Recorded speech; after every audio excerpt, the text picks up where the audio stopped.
Oke, Bismillahirrahmanirrahim. Assalamualaikum warahmatullahi wabarakatuh. Perkenalkan, nama saya Bayu Fajrin Jamil dengan nomor pokok mahasiswa 20423-004, Prodi Manajemen Informatika. Di sini saya akan membuat sebuah video singkat mengenai pembelajaran HTML dasar. Dan tugas video ini dibuat berdasarkan tugas evaluasi tengah semester mata kuliah dasar pemrograman web yang diampu oleh Bapak Hari Pribadi Fitrian Eskom MCS. Oke, langsung saja kita masuk ke seri pembelajaran HTML.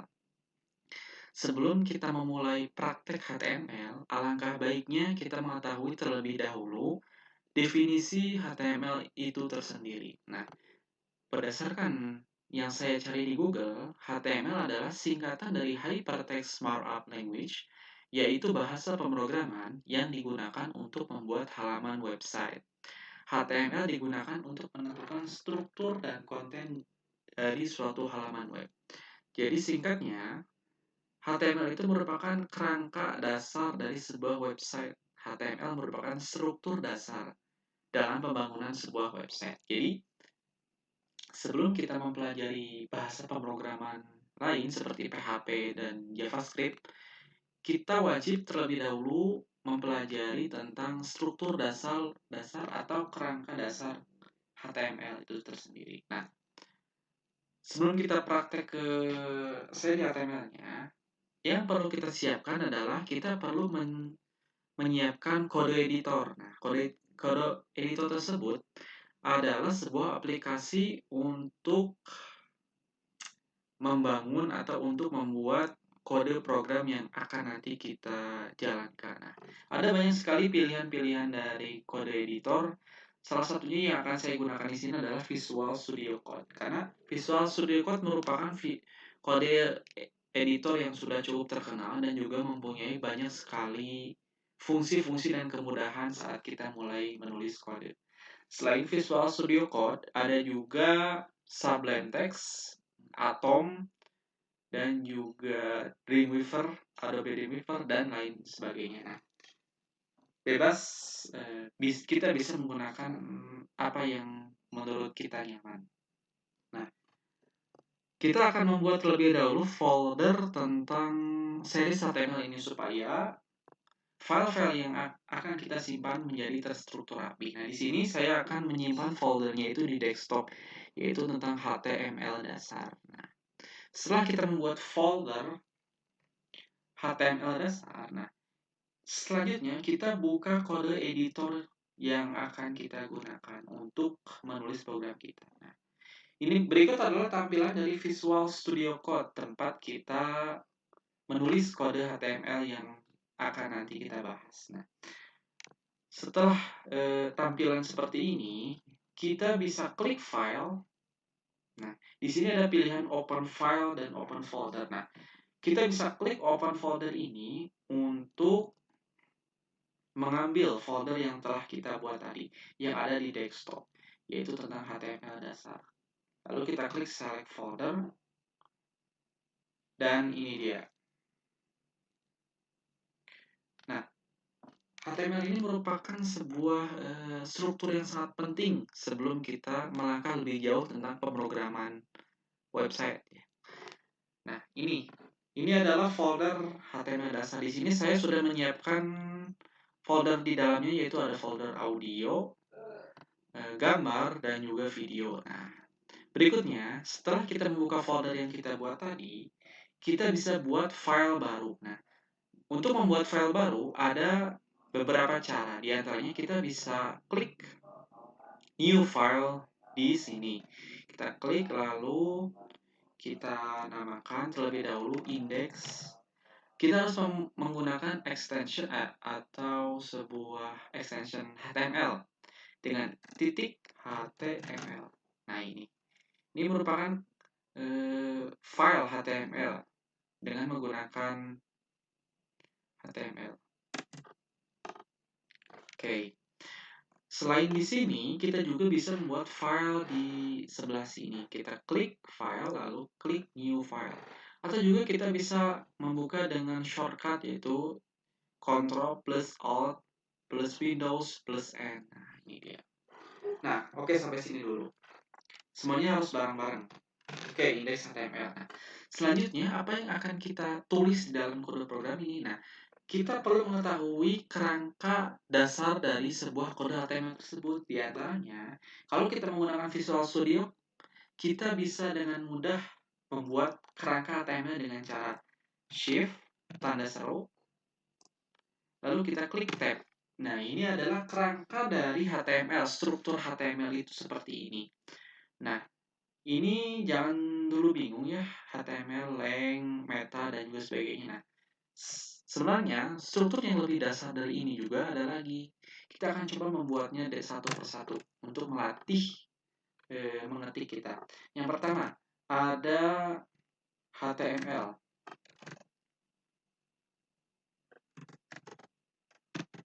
Nah, tutup. Nah, setelah HTML, selanjutnya kita ketik head. Setelah head kita ketik title. Title ini adalah untuk memberikan judul halaman di sebuah website kita nantinya. Misalnya, ini adalah kerangka dasar HTML. Setelah head tutup. Oh iya teman-teman, di sini ada tag pembuka, ada tag penutup. Cirinya adalah tag pembuka tidak ada garis miring. Kalau tag penutup ada garis miring. Nah, kita harus jeli dalam memperhatikan antara tag pembuka dan tag penutup ini. Selanjutnya setelah head, kita ketikkan di sini body. Nah, di sini adalah tempat kita akan menuliskan kode program dari HTML, yaitu di dalam body ini. Nah, ini merupakan struktur dasar dari HTML. Kita save. Bagaimana cara membuka di browsernya? Yang pertama, kita bisa kepada file yang tadi kita sudah buat di desktop tadi, HTML dasar. Nah, kita tinggal klik kanan, lalu open with browser yang akan atau yang teman-teman semua nyaman menggunakan. Di sini saya akan menggunakan Google Chrome. Nah, belum terjadi apa-apa karena kita belum menuliskan kode HTML tersebut. Selanjutnya, bila menggunakan Visual Studio Code, kita hanya perlu klik kanan, open in other browser. Nah, untuk memunculkan ini, kita perlu mendownload sebuah extension di Visual Studio Code ini. Nah, untuk video membuat extension, itu akan dibuat di video terpisah. Oke, juga bisa diklik di sini ya, open in other browser. Nah, selanjutnya, apa yang akan kita pelajari pertama?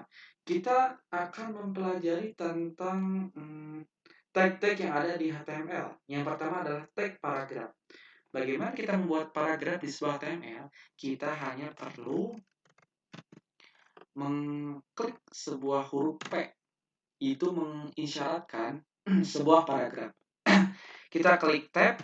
Nah, ini adalah paragraf. Tag paragraf yang berfungsi untuk menambahkan paragraf di website kita. Misalnya kita akan ketikkan, ini adalah website sederhana. Save, kita coba buka, refresh. Tuh, ini sudah muncul. Ini adalah website sederhana pertama kita. Ini merupakan tag paragraf. Nah, tag paragraf ini mempunyai banyak fungsi, terutama pembuatan website pasti membutuhkan P ini untuk menuliskan isi dari website yang akan kita tampilkan. Misalnya, ini adalah website pertama saya. Teman-teman bisa bebas menambahkan banyak paragraf apapun ya. Misalnya teman-teman membutuhkan 10 paragraf boleh.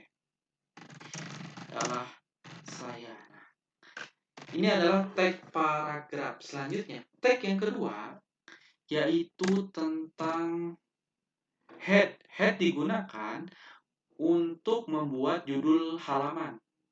Judul halaman terbesar ya.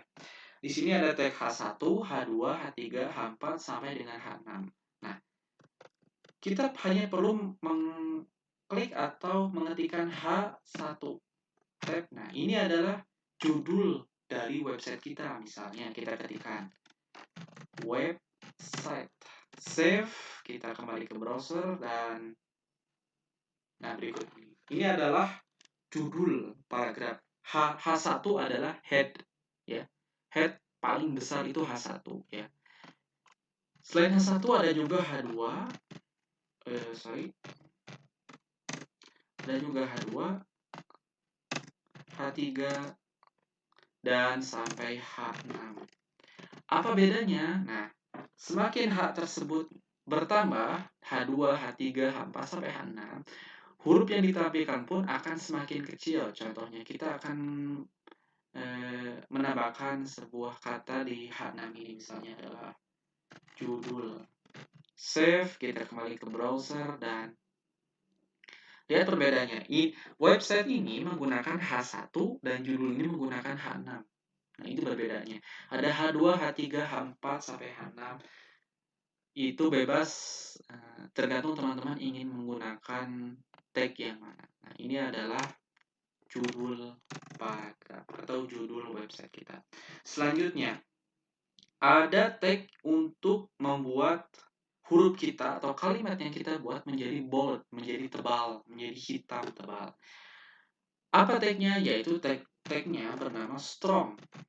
Strong ini adalah tag untuk menebalkan sebuah kata atau kalimat. Misalnya, kita ingin menebalkan, misalnya, nama saya adalah Bayu. Save, kita kembali ke browser, dan nah, nama saya adalah Bayu. Ini adalah bold, ya, bersifat bold atau hitam.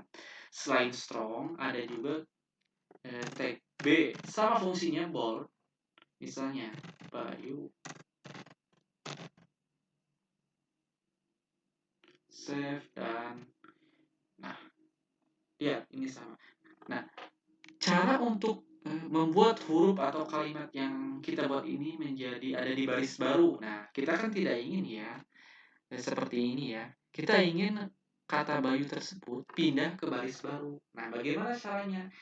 Nah, caranya kita hanya menambahkan sebuah tag bernama BR. BR. BR ini berfungsi untuk menambahkan baris baru, ya. Kita coba save dan cek di Google Chrome. Nah, Bayu ini. Jadi, teman-teman, kita sudah mempelajari P, H1, strong, dan BR, dan juga B. Nah, selanjutnya, tag yang lain adalah I.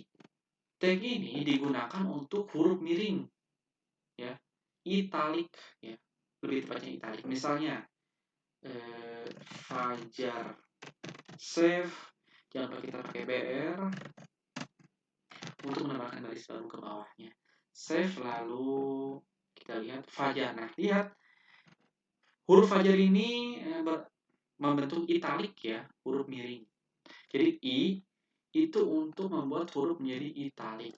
Selanjutnya, selain I ada juga U. U ini digunakan untuk menambahkan garis di bawah kata atau kalimat yang ingin kita tampilkan. Misalnya, hobi saya adalah olahraga. Save. Kita lihat. Nah, hobi saya adalah olahraga. Nah, ini fungsi U adalah untuk menambahkan underline, ya, di bawah kalimat atau kata yang ingin kita berikan garis seperti ini. Oke, selanjutnya kita sudah mempelajari tag-tag sederhana dari HTML ini, ya. Selanjutnya, materi yang kedua yaitu tentang upload image, ya. Kita ingin website kita itu ingin mendapatkan gambar, ya, image. Nah, itu bisa di HTML, ya. Kita coba buat. Di sini kita membuat file baru, ya, yang bernama gambar.html. Oke, nah, tanpa berlama-lama kita bisa langsung saja tekan tanda seru, lalu tab. Nah, ini adalah struktur HTML kita. Nah, bagaimana cara menambahkan gambar di dalam website kita? Sederhana sekali. Yang pertama, yang perlu kita siapkan adalah gambar yang akan kita gunakan. Nah, di sini saya sudah membuat folder di dalam HTML dasar, yaitu folder gambar. Nah, yang berisi semua gambar-gambar yang akan saya gunakan nantinya. Nah, misalnya gambarnya itu tidak ingin disimpan di dalam folder, bisa ya. Misalnya di luar folder gambar pun bisa. Tetapi supaya membuat dokumen folder-folder kita menjadi rapi, alangkah baiknya kita buatkan folder khusus tentang gambar. Nah, selanjutnya, apa yang perlu kita lakukan? Kita tinggal mengetikkan tag img tab. Nah, ada img, src, dan juga alt. Jangan dulu bingung. Di sini saya akan menjelaskannya. img merupakan sebuah tag untuk menampilkan gambar. Terdiri dari ada src dan alt. Src ini apa? src adalah source, yaitu sumber gambar yang akan kita gunakan nanti. Misal, sumber gambar saya ada di mana? Ada di sebuah folder yang bernama gambar. Jadi teman-teman, huruf besar dan huruf kecil itu sangat berpengaruh ya. Jadi kita harus pastikan huruf yang kita ketikkan dengan folder yang kita buat itu sama. Gambar, slash. Nah, kita tinggal pilih ya. Gambar mana yang akan kita upload. Ada 1, 2, 3, 4, 5, dan sebagainya. Di sini saya akan upload 1 JPG. Nah, jangan lupa extensionnya jangan sampai salah ya. Ada JPG, JPEG, PNG, dan lain sebagainya. Nah, ALT ini untuk menamai, memberikan informasi pada gambar kita. Misalnya, ini adalah gambar saya. Save. Jadi kita buka di browser, open in other browser, kita buka di Google Chrome. Nah, ini gambar yang kita upload kepada website kita. Hati-hati teman-teman dalam upload gambar, kita pastikan source gambarnya terlebih dahulu. Kalau teman-teman menyimpan gambarnya itu di dalam atau di luar foldernya, teman-teman tidak perlu mengetikkan gambar, langsung saja. Dan jangan lupa extension belakangnya jangan sampai salah ya. Kita bisa upload banyak gambar, misalnya kita tambahkan terlebih dahulu judul. Ini adalah gambar saya. Nah, misalnya kita ingin menambahkan lagi gambar nih, bisa saja. Tinggal kita img, misalnya gambar slash 2. Nah, sebentar, ini ada yang salah. Ini misalnya gambar 1.jpg. Nah, ini gambar kedua saya. Ini gambar kedua saya. Save, dan kita lihat di browser dan hasilnya. Lihat ke bawah. Nah, ini adalah gambar-gambar yang kita upload. Nah, ini adalah tag gambar di HTML untuk mengupload gambar yang akan kita pilih ke dalam website kita. Nah, selanjutnya yang akan kita pelajari adalah tag komentar. Apa itu tag komentar? Tag komentar berfungsi untuk memberikan komentar atau alur program yang sedang kita buat. Misalnya, kita coba membuat file baru yang bernama komentar.html. Nah, jadi komentar ini tidak ditampilkan di website.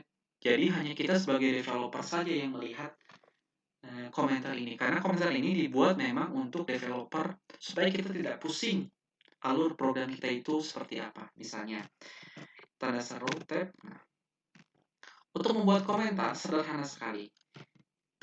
Nah, misalnya kita ingin membuat komentar, misalnya ini halaman depan. Nah, tinggal kita blok ini halaman depan.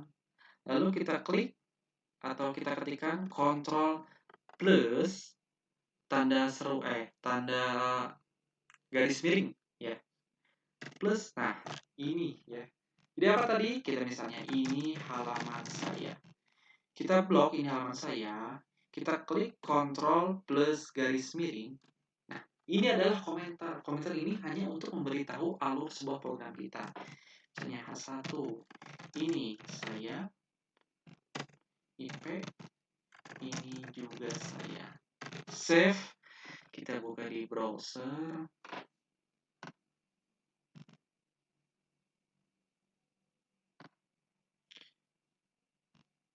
Nah, lihat. Komentar tadi tidak ditampilkan di website karena komentar tersebut khusus sebagai developer saja. untuk memberitahukan alur pemrograman kita. Oke, jadi kita sudah membuat 3 file ya, ada indeks, gambar, dan juga komentar. Selanjutnya yang akan saya terangkan adalah tentang link. Nah, kita bisa buat file terlebih dahulu ya, misalnya kita link.html. Nah, link ini digunakan untuk menghubungkan halaman website kita dengan website yang lain atau dengan apapun ya, misalnya tag link itu sederhana sekali. Kita hanya perlu mengetikkan A. Nah, ada pilihannya, ada link, atau bisa juga kita langsung saja tab. Nah, ada ref ya. Nah, tag A ini adalah tag link ya, untuk menghubungkan website kita dengan website lain misalnya ya, atau dengan apapun ya. Nah, caranya hanya sederhana, tinggal kita ketikkan A dan juga nanti ada ref. Ref ini adalah sumber halaman yang ingin kita hubungkan misalnya. Saya ingin link HTML ini terhubung dengan indeks. Kita hanya ketikkan di sini index.html. Misalnya, klik. Jadi teman-teman, untuk menghubungkan website dengan website ya, terutama di satu dokumen ini, misalnya ada di berbeda dokumen atau berbeda folder, kita bisa ketikkan folder di sini ya, seperti image yang tadi. Save, kita coba.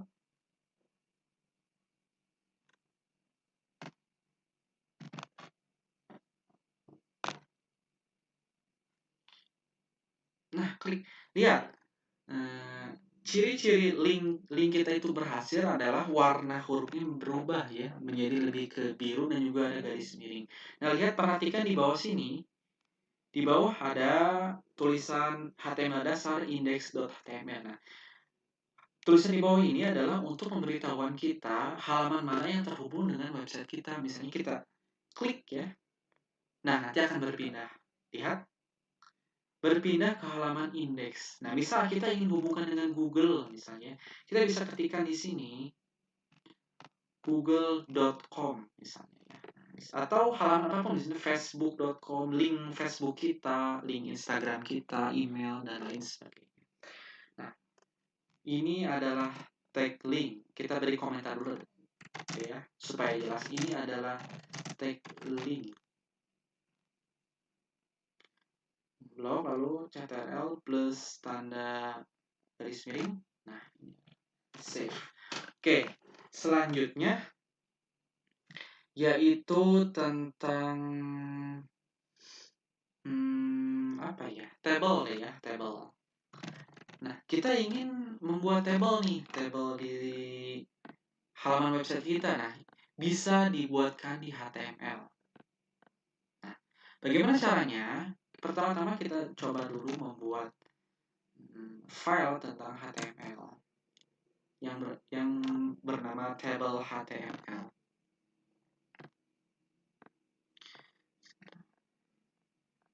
Nah, selanjutnya yang perlu kita gunakan dalam tabel ini, kita perlu memahami ya, ada baris dan juga ada kolomnya. Jadi pembuatan tabel ini mirip seperti tabel-tabel yang ada di Microsoft Word atau Microsoft Excel.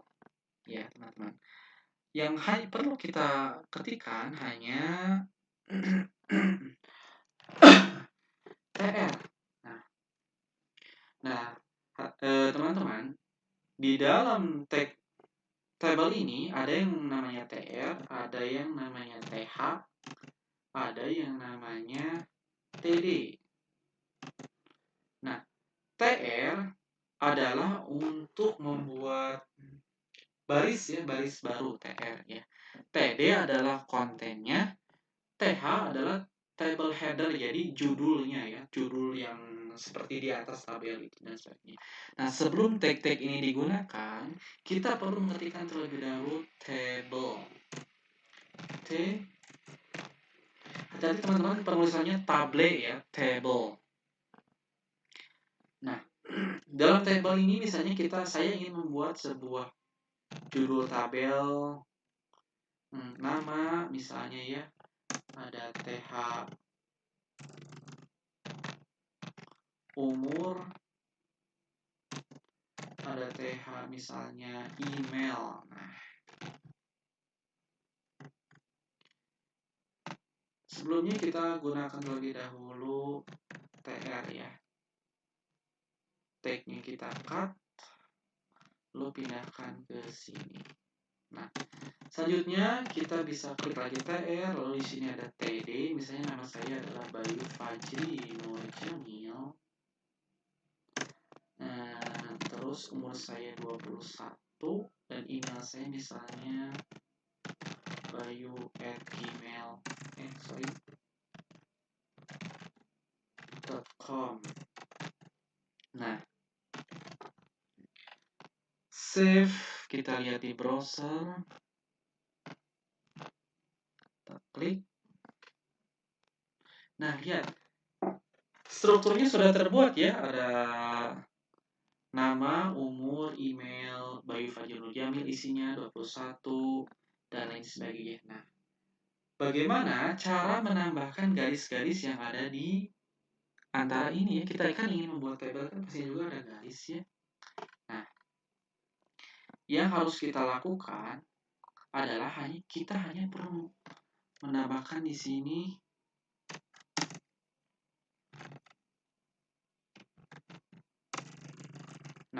sebelumnya teman-teman saya akan jelaskan terlebih dahulu tag-tag masing-masing dari ini ya. Jadi struktur tabel itu yang pertama adalah tag table, yang kedua adalah TR ya. Ini wajib teman-teman ya, karena supaya tabel yang kita buat itu jalan. Nah, sebentar kita lanjut setelah adzan ini ya.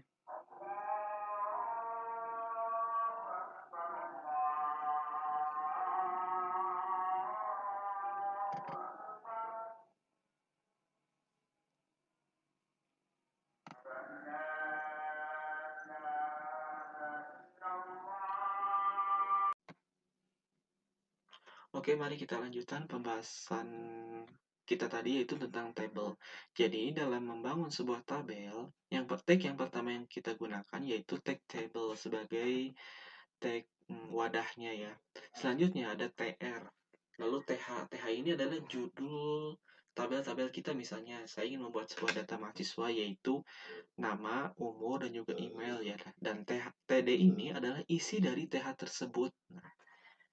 Nah, bagaimana supaya tabel yang kita bikin itu ada garis-garisnya? Nah, kita cukup tambahkan sebuah border ya dalam tag tabel. Misalnya bordernya itu 1. Save. Kita coba open in browser Google Chrome. Nah, lihat. Ini adalah hasilnya ya. Nah, jadi jika kita ingin menambahkan sebuah garis-garis, kita cukup tambahkan border dan masukkan angka 1, 2, atau seterusnya tergantung kebutuhan kita dalam tag table. Nah, ini data ini bisa ditambah lagi ya, dan seterusnya sampai sesuaikan dengan kebutuhan kita. Oke, itu berikut adalah penjelasan tentang table. Selanjutnya, list. List ini digunakan untuk membuat sebuah list item, misalnya list to-do list, nah, atau list belanjaan, dan lain sebagainya. Tag-tag yang digunakan dalam membuat sebuah list, diantaranya ada 3, yaitu OL. OL adalah order list ya, untuk mengurutkan atau menjadi wadah dari list-list item yang akan kita gunakan nanti. Ada LI. LI adalah list item isi dari wadah tersebut ya. Yang ketiga ada UL. UL adalah kebalikan dari OL, yaitu unordered list. Kita contohkan dalam membangunnya ya, dalam membuatnya. Misalnya to-do list. Di antaranya ada OL, LI-nya, misalnya bangun pagi, LI-nya misalnya yang kedua yaitu sarapan. Nah, itu. Selanjutnya kita lihat perbedaan menggunakan UL ya.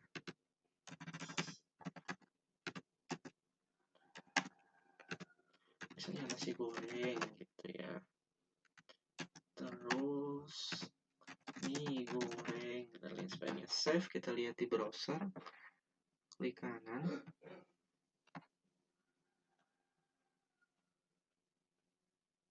Nah, ini perbedaannya ya. Jadi, jika menggunakan OL, list tersebut akan muncul angka 12 sebagai default angkanya ya. Nah, kita bisa rubah ini menjadi A, B ya. Dan jika menggunakan UL, yang muncul adalah titik tebal seperti ini ya. Nah, misalnya kita ingin mengganti 12 ini menjadi sebuah huruf. Kita tinggal tambahkan di dalam tag OL, yaitu tipenya. Misalnya tipenya itu A. Save, kita cek di browser, refresh. Nah, itu. Berikut adalah to-do list.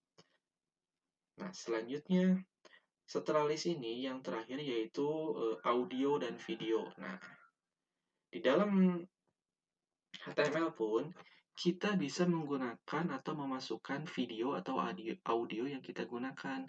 Nah, di sini saya sudah menyiapkan folder audio dan juga folder videonya. Silakan teman-teman bisa diisi. Di folder audio ini saya isikan sebuah MP3. Di folder video ini saya isikan sebuah MP4 ya, ada video dan lain sebagainya. Cara menggunakannya pun mudah. Yang pertama, kita hanya perlu menambahkan tag video src itu sama seperti gambar ya. Jadi kita arahkan source-nya ya kepada sumber tempat video kita. Di sini saya sumbernya yaitu berada di sebuah folder ya. Jadi kita ketikkan dulu folder. Kita bisa pilih di sini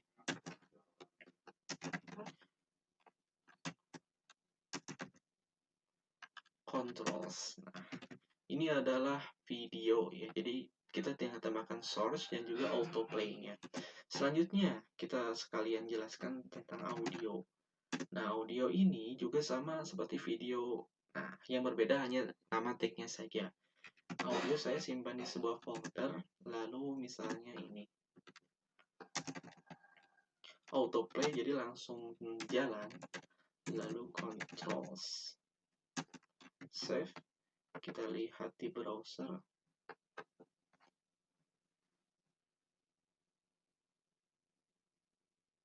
Nah, lihat. Sudah muncul video dan juga audio. Nah, ini bisa kita jalankan, tinggal kita klik saja. Videonya. Dan ini adalah audio. Nah, berikut adalah cara penggunaan video dan audio. Oke, mungkin hanya segitu saja yang dapat saya sampaikan. Sebenarnya tag-tag di HTML itu masih cukup banyak dijelaskan, namun memerlukan waktu yang cukup banyak. Jadi saya hanya menjelaskan tentang tag-tag dasar seperti ini. Jadi kita rekap dulu. Yang pertama, kita telah membuatkan tag, mempelajari tentang indeks, yaitu tag-tag tentang style huruf ya, seperti H1 sebagai header judul, paragraf, strong untuk huruf tebal, B juga bisa, BR untuk eh, baris baru, I untuk italic, U untuk underline. Namun ada satu tambahan sedikit, yaitu HR. HR ini sebagai tambahan garis dalam kalimat kita ya, misalnya seperti ini. Nah, ini adalah menggunakan HR. Nah, selanjutnya yang kita pelajari adalah tentang komentar juga ya. Nah, ini adalah cara membuat komentar. Jadi kita hanya perlu mengetikkan kata-katanya, lalu blok, kontrol, plus garis miring. Nah, ini akan menjadi komentar. Komentar ini berfungsi untuk menuliskan alur supaya tidak pusing ya saat membuat kode program. Ya, selanjutnya ada link untuk menghubungkan antar halaman, bisa juga dengan Google atau halaman di Google atau website Facebook, Instagram, dan lain sebagainya. Ada gambar untuk menyisipkan gambar-gambar kepada website kita ya. Ada image menggunakan tag image, yaitu source, yaitu sumbernya. Hati-hati dalam penggunaan sumbernya ini ya, dan juga ekstensinya itu harus benar. Perhatikan huruf besar dan huruf kecilnya. Ada tabel yang tadi sudah saya jelaskan, ada list, ada audio dan video. Oke, mungkin hanya segitu saja penjelasan saya tentang HTML. Mohon maaf apabila ada kesalahan dalam menjelaskannya. Sekian dari saya. Assalamualaikum warahmatullahi wabarakatuh.